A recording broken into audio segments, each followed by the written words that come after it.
नमस्कार बच्चों, संस्कृत ऑनलाइन शिक्षण व्याकरण की कक्षा में आप सभी का स्वागत है।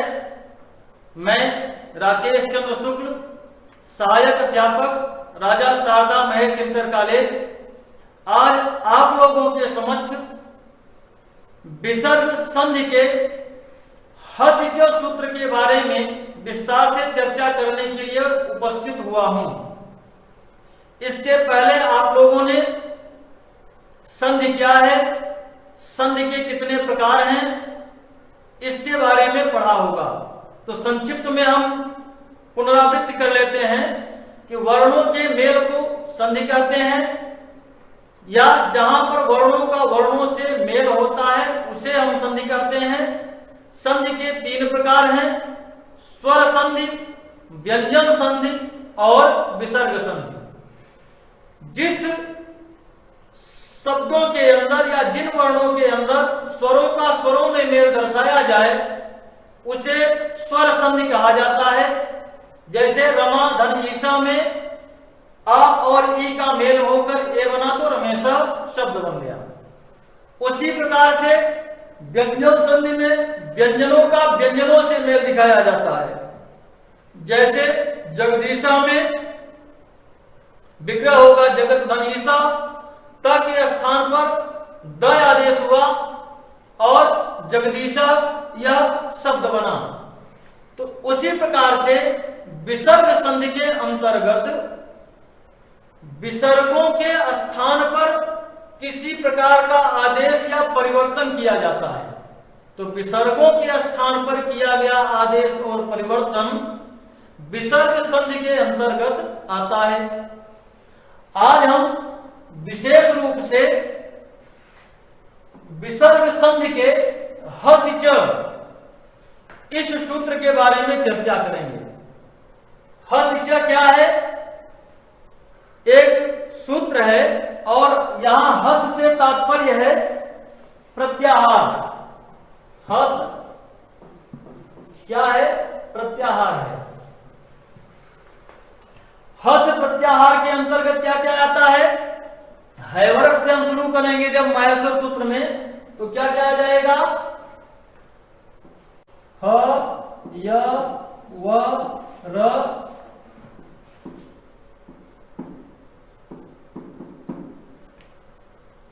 ल य म अंग ळ न।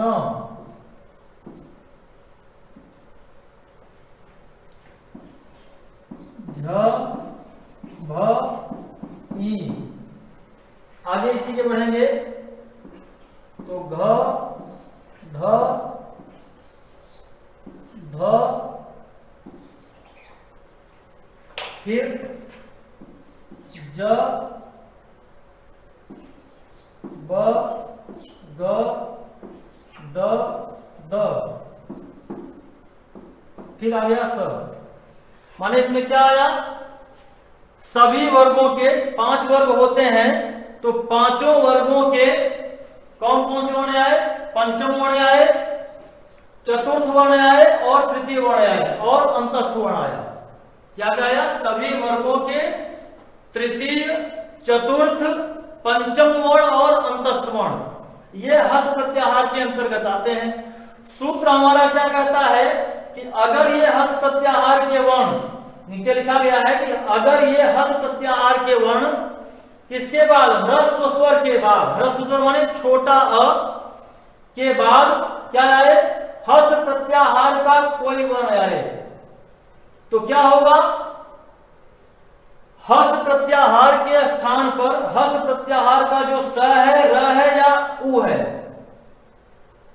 तो हस प्रत्याहार के ह्रस्व अ के बाद अगर हर्ष प्रत्याहार का वर्ण आता है तो क्या हो जाएगा? ह्रस्व अ के बाद यदि स है, र है या विसर्ग है तो उसके स्थान पर उ आदेश होता है। क्या आदेश होता है? उ आदेश होता है। जैसे उदाहरण इसमें दिया गया है कि बाला हसत, अब यहां पर अगर हम इसको विग्रह करेंगे तो समझिए कि ब है बा, इसके बाद आपका ल में अगर इसमें हम हलंत लगा देंगे तो हमको मिल जाएगा अ, आगे क्या है विसर्ग है, आगे धन क्या है हंसती है। इसको एक उदाहरण हम समझा दे रहे हैं तो बाकी आप लोग समझ जाएंगे। अब जब हमने अलग किया तो क्या आया, ह्रस्व अ आया, सूत्र कहता है कि ह्रस्व अ, तो ह्रस्व यहां आ गया। इसके बाद क्या हो विसर्ग हो, इसके बाद देखिए क्या लिखा है कि विसर्ग, और विसर्ग के बाद क्या हो हस प्रत्याहार का वर्ण हो। तो ह्रस्व अ के बाद यदि विसर्ग का स हो र हो या विसर्ग हो तो अ के बाद यहां क्या आया, ये वाला विसर्ग आ गया है। आगे क्या आया है हस प्रत्याहार का वर्ण ह आया है। तो इस विसर्ग के स्थान पर क्या आदेश होगा, इसके जगह पे आदेश होगा उ। क्या आदेश होगा, उ आदेश होगा। और जब यहां उ आदेश हो जाएगा तो हम इसका दूसरा स्वरूप क्या बना लेंगे, बा ल, इसके बाद अ, अब विसर्ग के स्थान पर उ आदेश हो गया तो यहां उ आ जाएगा और आगे हो जाएगा हसत। ये स्वरूप इसका बनेगा। अब जब अ आ गया और उ आ गया, उ किसके स्थान पर आया, विसर्ग के स्थान पर आया। तो जब अ और उ आ गया तो हमारा सूत्र क्या है, आद गुण, गुण संधि हो जाती है। जो अगर अ के बाद क्या आए, कोई असमान स्वर आए तो गुण आदेश करता है। गुण आदेश क्या होगा, वो देखें उ आदेश के बाद क्या होगा, अधर्म बराबर वो आद गुण से हो जाता है।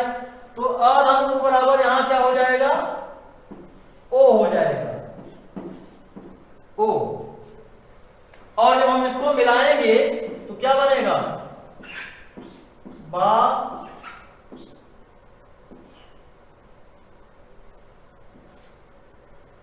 ओ मिला दिए वहां पर हसत, बालो हसत, ये रूप बन जाएगा। तो इस प्रकार से यह क्या बन गया, बालो हसत। तो इसी प्रकार से हम शिवा वंद्या में क्या देखते हैं कि अ के बाद विसर्ग है, विसर्ग के बाद प्रत्याहार का वर्ण है, तो इसी विसर्ग के स्थान पर उसी तरह से उ आदेश होगा। बाद में आद गुणम से ओ होगा और बन जाएगा शिवो वंद्या।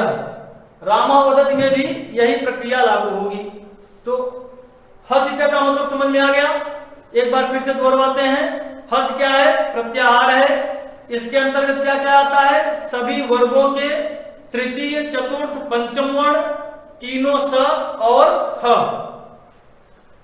अगर ये सारे व्यंजन किसके बाद आए, ह्रस्व अ के बाद आए। अगर ये ह्रस्व अ के बाद आते हैं और ह्रस्व अ के बाद विसर्ग है या र है या विसर्ग का स है तो हम उसके स्थान पर उ आदेश करेंगे और उ आदेश के बाद आदगुणों से अधर्म बराबर ओ हो जाएगा। तो इसी प्रकार से हम और उदाहरण भी दे सकते हैं, जैसे गजो गच्छति, रामो गच्छति। तो अन्य उदाहरण भी दिए जा सकते हैं। तो हमें पूरा विश्वास है कि आप लोग हस्त सूत्र समझ गए होंगे। और अब हम आगे चलते हैं। अगला कंटेंट हमारा क्या है, समास। समास क्या है, समसनम समास, वर्णों के मेल को संधि कहते हैं और पदों के मेल को समास करते हैं। तो समास में क्या होता है, पदों का मेल होता है। जहां दो या दो से अधिक पद एक साथ मिलकर एक समस्त पद का निर्माण करते हो उसे हम क्या कहते हैं, समास कहते हैं। हम यहां पर चर्चा करेंगे बहुव्रीहि समास की। बहुव्रीहि समास का सूत्र है अनेकम अन्य पदार्थे।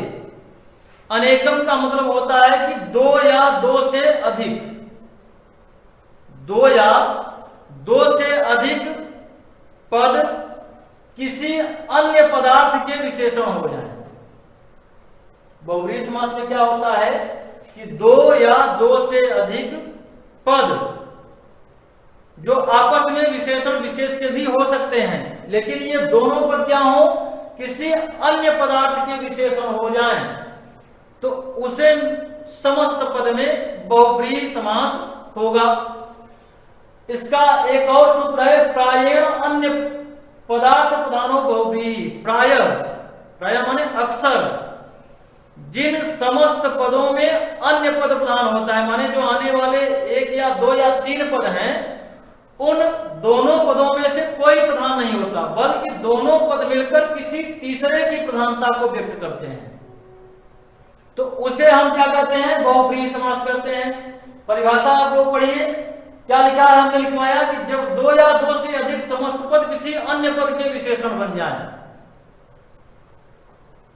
समास पदों में होता है, पदों को संक्षिप्तीकरण को समास कहते हैं। तो जब दो या दो से अधिक पद क्या हो जाए, किसी अन्य पद के विशेषण हो जाए, तो क्या हो जाएगा, या किसी दूसरे पद का बोध कराएं, तो वहां पर बहुव्रीहि समास होता है। जैसे हमने उदाहरण दिया नीलांबरम, इसका विग्रह क्या होगा, नीलम अंबरम यस्य सः। इसमें पद क्या क्या है, एक नीलम ये पद है, दूसरा अंबरम ये पद है। तो नीलम अंबरम का हिंदी में अर्थ क्या होगा, नीला वस्त्र। तो सामान्यतः अगर इनको देखा जाए तो ये दोनों क्या है, नीलम क्या है, विशेषण है, अंबरम क्या है, विशेष्य है। ये दोनों ही पद एक दूसरे को अगर देखा जाए तो विशेषण विशेष्य है, लेकिन ये दोनों ही पद किसी तीसरे व्यक्ति की विशेषता को बता रहे हैं। क्या बता रहे हैं कि नीलम अंबरम यस्य, माने नीला है वस्त्र जिसका, नीलम अंबरम यस्य अर्थात नीला है वस्त्र जिसका वह व्यक्ति, माने ये ऐसे व्यक्ति का बोध करा रहे हैं, नीलम और अंबरम ये पद, जिसका वस्त्र क्या है, नीला है, या जो नीले वस्त्र को धारण करता है। तो हम लोग अच्छी तरह से जानते हैं कि नीले वस्त्र को कौन धारण करता है, बलराम। ये बलराम कौन थे, हमारे आराध्य प्रभु श्री कृष्ण के बड़े भाई थे, इनको नीलांबर कहा जाता है, इसीलिए यहां पर बहुव्रीहि समास हुआ। उसी तरह से दूसरा हमारा उदाहरण है चक्रपाणी, चक्रम पाणव यस्य सः। इसका हिंदी में क्या होगा, चक्र है हाथ में जिसके। तो चक्र क्या है, एक विशेष प्रकार का अस्त्र है। तो हमने देखा कि इस चक्र को धारण करने वाला, विशेष प्रकार के अस्त्र चक्र को धारण करने वाला कौन है, भगवान विष्णु है। तो चक्र पाणव का तात्पर्य क्या है, ये चक्र और पाणव ये दोनों पद हमें किसका बोध करा रहे हैं, विष्णु का बोध करा रहे हैं, इसलिए भी इसमें भी बहुव्रीहि समास हुआ। आगे तीसरा उदाहरण हमने दिया है लंबोदरा, लंबम उदरम यस्य सः। लंबम माने भारी, लंबम माने क्या होगा, भारी है, उदर माने पेट, यस्य माने जिसका। तो पेट किसका भारी है, पेटू देवता के रूप में कौन जाने जाते हैं, गणेश जी जाने जाते हैं, लड्डू उनको बहुत प्रिय है। तो यहां पर जो लंबम उदरम ये दोनों पद हैं, ये हमें प्रभु गणेश की याद दिलाते हैं, इसलिए यहां पर भी क्या है, बहुव्रीहि समास है, क्योंकि इन तीनों उदाहरणों में जो दिए गए पद हैं वह किसी न किसी व्यक्ति विशेष का बोध करा रहे हैं, इसलिए यहां पर बहुव्रीहि समास है। आगे बढ़िए, अब देखिए बहुव्रीहि समास के कुछ भेद होते हैं।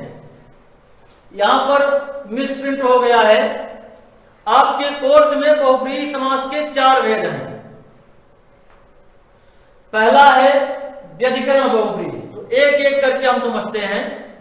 व्यधिकरण बहुव्रीहि क्या है, जिन समस्त पदों में, व्यधिकरण बहुव्रीहि का मतलब क्या है, जिन समस्त पदों में दोनों पदों का आश्रय एक समान न हो।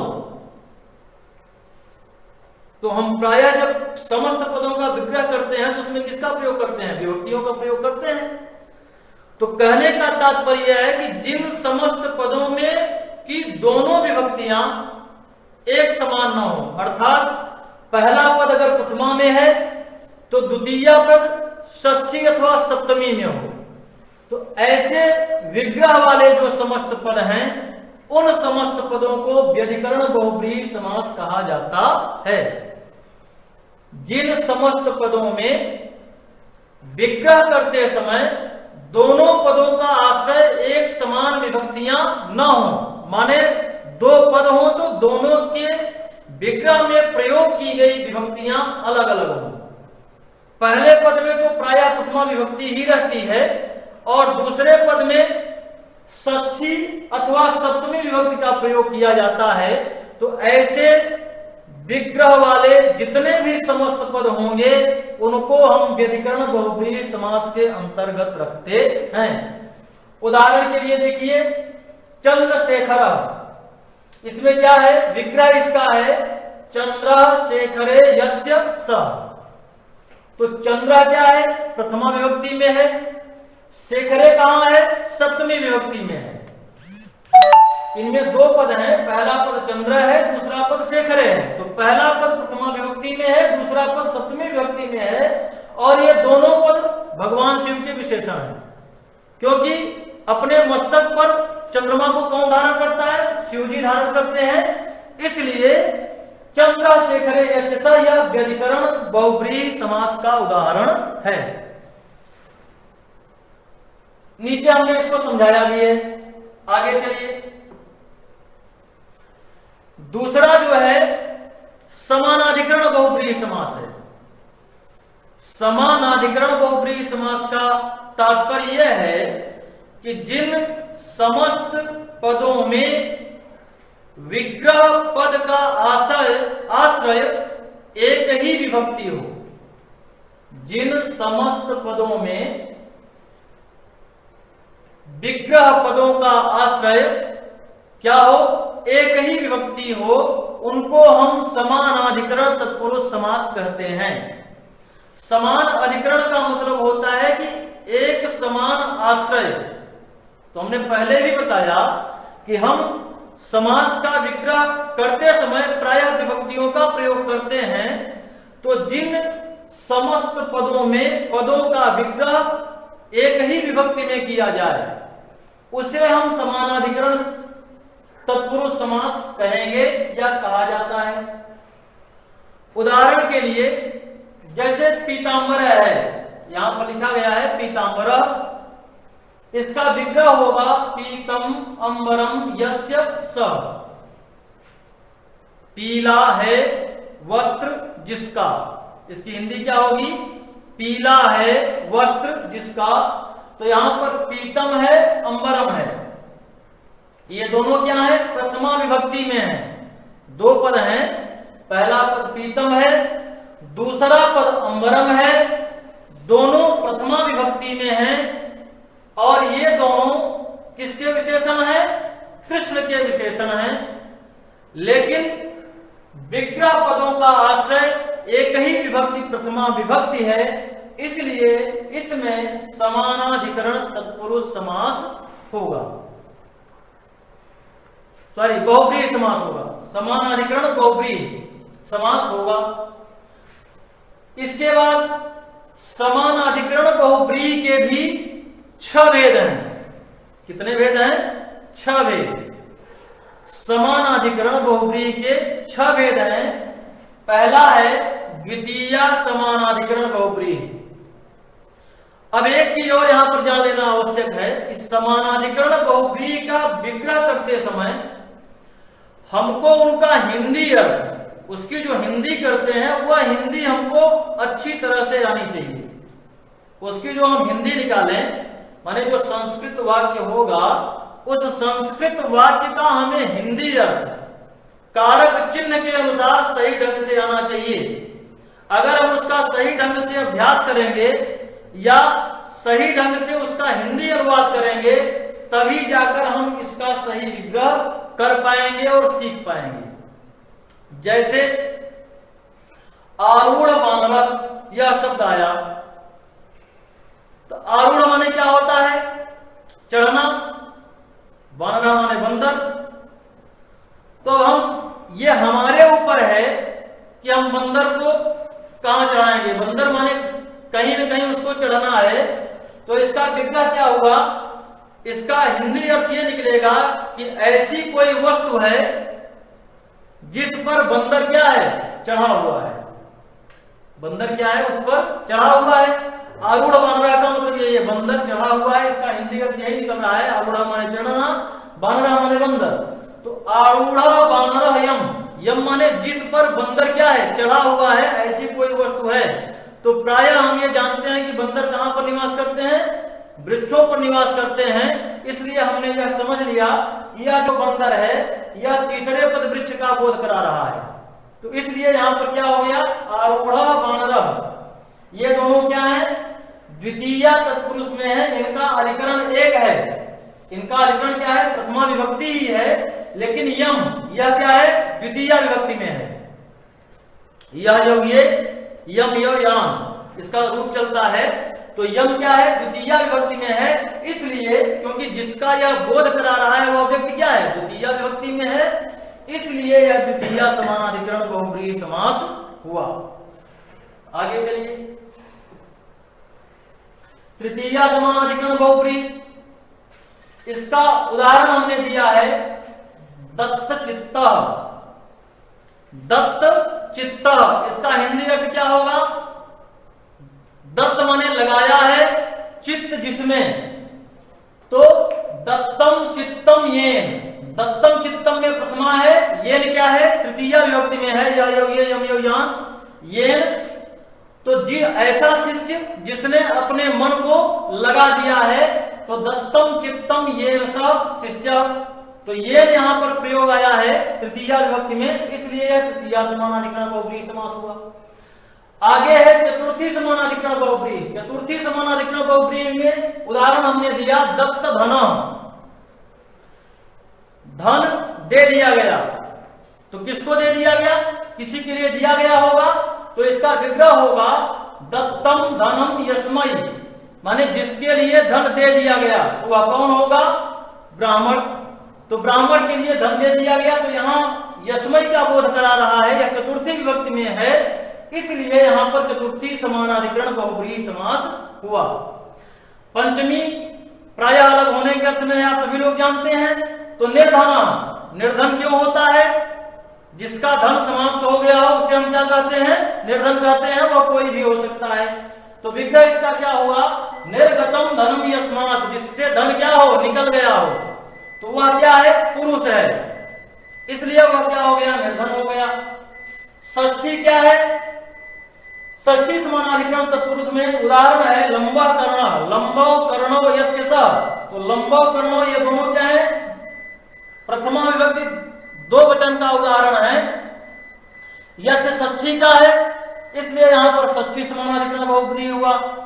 इसी तरह से सप्तमी में वीर पुरुषा, वीरा पुरुषा यस्मिन, माने जहां पर वीर पुरुष निवास करते हो ऐसी जगह या ऐसा कोई गांव, तो यहाँ यस्मिन जो बोधक शब्द है वह किसमें है, सप्तमी विभक्ति में है, इसलिए यहाँ पर सप्तमी समानाधिकरण बहुब्रीहि समास हुआ। आगे बढ़िए,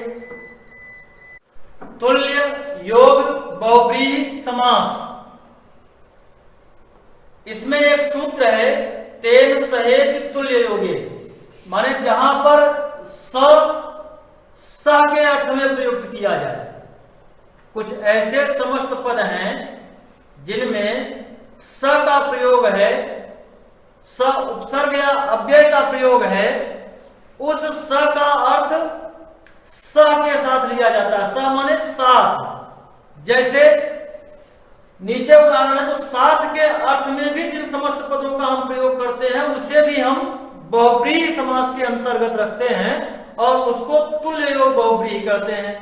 उदाहरण सपुत्र, यहां पर क्या है, स है, सपुत्र को हम स के अर्थ में लेंगे तो क्या हो जाएगा, पुत्रेण सहित, सार्थेन तृतीया विभक्ति होती है, स के अर्थ में तृतीया विभक्ति होती है, इसलिए पुत्र जो समस्त पद है इसको तृतीया में रख लिया गया और स को स के साथ सहित कर दिया गया। सानुज उसी प्रकार से अनुजेन सहित यह उदाहरण प्रस्तुत किया गया। अगला है व्यतिहार बहुब्रीहि। व्यतिहार का मतलब होता है विरोध, आपसी विरोध, झगड़ा लड़ाई, व्यतिहार बहुव्रीहि समास में तृतीयांत या सप्तम्यंत पदों का प्रयोग होता है। प्रायः इनके समस्त पदों का जो विग्रह होता है वह या तो तृतीया विभक्ति में होता है या तो सप्तमी विभक्ति में होता है। और इनके जो पद होंगे वह किसी न किसी झगड़े या लड़ाई का संकेत कराते हैं। जैसे मुष्टा मुष्टि, इसका अर्थ क्या हुआ? घूंसों घूंसों से। तो घूंसों घूंसों से क्या की हुई? लड़ाई हुई, दोनों पक्ष में लड़ाई हुई। और लड़ाई में क्या हुआ? दोनों ने एक दूसरे के ऊपर घूंसे बरसाए। तो मुष्टा मुष्टि, तो इसका विग्रह क्या होगा? क्योंकि घूंसों के द्वारा, तृतीयांत ही क्यों हुआ? क्योंकि के द्वारा का प्रयोग हुआ, इसलिए इसका क्या किया गया? विग्रह मुष्टिभी प्रहित्य, माने घूंसे घूंसे से प्रहार करके क्या हुआ? युद्ध हुआ, झगड़ा हुआ, लड़ाई। अगला क्या है? दंडा दंडी। दंडा दंडी, दंड माने क्या होता है? जिसे देहात की भाषा में लोग क्या कहते हैं? लाठी डंडा। तो ये जो युद्ध हुआ, ऊपर वाला युद्ध कैसे हुआ? घूंसे से हुआ। नीचे वाला युद्ध कैसे हुआ? डंडे से हुआ। तो दंडा दंडी में भी, क्योंकि दंडे के द्वारा, माने युद्ध का साधन क्या था? डंडा था, इसलिए दंडे के द्वारा दंडई दंडई च प्रवृत्तम युद्धम, इस प्रकार से इसमें व्यतिहार बहुव्रीहि समास हुआ। आगे चलते हैं। अब हम गृह कार्य देख लें। हमने हसिच को पढ़ा और बहुव्रीहि समास को विस्तार से समझा और जाना। आप लोग कुछ पद दिए गए हैं, इसका विग्रह करिए। कुछ समास दिए गए हैं, इनका भी विग्रह करिए। नीचे दिए गए समस्त पदों को या विग्रह पदों का समस्त पद बनाइए।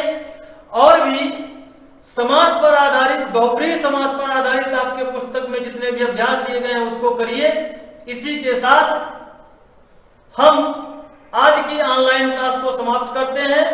आप सभी के लिए शुभकामना। आप सबका दिन शुभ हो, रात्रि शुभ हो, शुभमस्तु, कल्याणमस्तु। धन्यवाद।